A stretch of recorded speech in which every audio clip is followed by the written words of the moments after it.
बुद्ध के उपदेशों में मानसिक, भावनात्मक और शारीरिक स्वास्थ्य से संबंधित कई शिक्षाएं हैं जिन्हें स्वास्थ्य संबंधी जानकारी के लिए सरलता से उपयोग किया जा सकता है। बुद्ध का ज्ञान प्राप्ति और शारीरिक स्वास्थ्य की कहानी। भगवान बुद्ध ने अपनी ज्ञान प्राप्ति की यात्रा में शुरू में कठोर तप और अत्यधिक संयम का पालन किया, जिसमें उन्होंने भोजन और आराम से खुद को वंचित किया। लेकिन बाद में उन्होंने महसूस किया कि जीवन में अत्यधिक कष्ट या विलासिता दोनों ही गलत है और उन्होंने मध्यम मार्ग अपनाया। यह मार्ग सिखाता है कि जीवन में संतुलन सबसे महत्वपूर्ण है, न कि शरीर को अत्यधिक कष्ट देना। इस कहानी से हम सीखते हैं कि शरीर और मन का संतुलन बनाए रखना कितना आवश्यक है।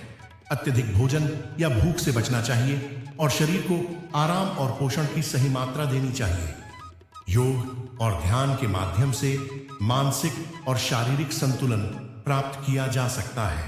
तो आइए दोस्तों, इससे भी अच्छी कहानी की शुरुआत करते हैं। जीवन और मृत्यु का स्वास्थ्य पर प्रभाव की कहानी। राहु ने बुद्ध से जीवन और मृत्यु के रहस्य के बारे में पूछा।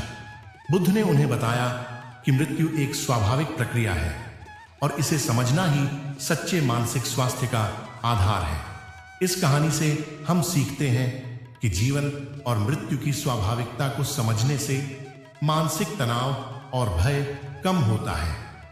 जीवन में आने वाले उतार चढ़ाव को सहजता से स्वीकार करना चाहिए ताकि हम मानसिक और शारीरिक रूप से स्वस्थ रह सकें। तो दोस्तों, आइए और एक कहानी की शुरुआत करते हैं। अंगुलीमाल और बुद्ध की करुणा की कहानी।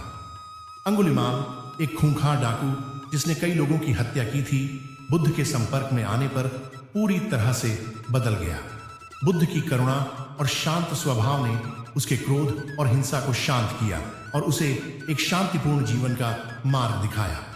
इस कहानी से हम सीखते हैं कि मानसिक स्वास्थ्य पर इसका सीधा असर होता है कि हम दूसरों के प्रति कैसी भावना रखते हैं। क्षमा, दया और करुणा हमारे मानसिक स्वास्थ्य को सुधारने में मदद करती है।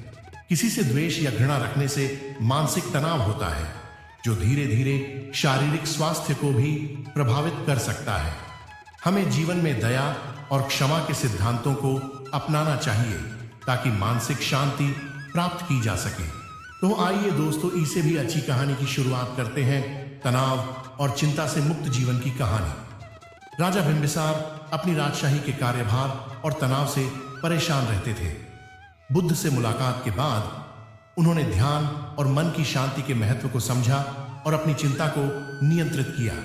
इस कहानी से हम सीखते हैं कि तनाव और चिंता शारीरिक और मानसिक स्वास्थ्य को नकारात्मक रूप से प्रभावित करते हैं। ध्यान और साधना मानसिक शांति लाने में मदद करते हैं और तनाव को कम करते हैं। नियमित रूप से ध्यान करने से मन को स्थिरता मिलती है और शारीरिक स्वास्थ्य भी बेहतर होता है। तो दोस्तों, आइए और एक कहानी की शुरुआत करते हैं। बुद्ध और अनाथपिंडक का जीवन की कहानी। अनाथपिंडक एक धनी व्यक्ति बुद्ध के अनुयायी थे।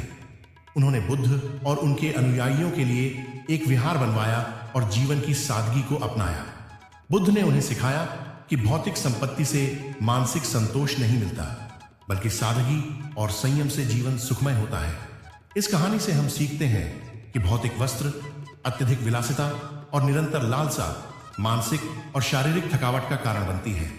इसके विपरीत सादगी और संयम से एक स्वस्थ और सुखद जीवन जिया जा सकता है।